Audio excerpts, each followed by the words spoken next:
18th Sunday after Pentecost. 18th Lord's Day after Pentecost. The lesson is taken from the Holy Gospel according to St. Matthew. In illo tempore. At the time, Jesus entered into a ship, and passed over, and came into his own city. And so on. Homily by St. Peter Chrysologus, Archbishop of Ravenna. This day's reading hath shown us an instance of how Christ, in those things which he did as man, worked deep works of God, and by things which were seen wrought things which were not seen.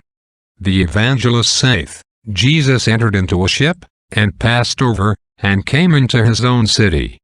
Was not this he who had once parted the waves hither and thither, and made the dry ground appear at the bottom of the sea, so that his people Israel passed dry-shod between masses of water standing still, as through an hollow glen in a mountain?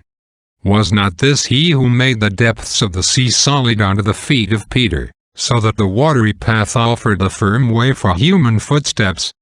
Wherefore then denied he unto himself a like service from the sea, but crossed over that narrow lake at the cost of a voyage on shipboard? He entered into a ship, and passed over. What wonder, my brethren? Christ came to take our weakness upon him, that he might make us partakers of his strength. To seek the things of men, that he might give to men the things of God. To receive insults, that he might bestow honors.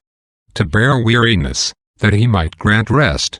For the physician that is himself beset by no frailties, knoweth not how to treat the frailties of others, nor he that is not weak with the weak, how to make the weak strong. Therefore, if Christ had abode still in his strength, he had in no wise been a fellow of men. If in him flesh had not run the way of flesh, then had it been idle for him to have taken flesh at all. He entered into a ship, and passed over, and came into his own city.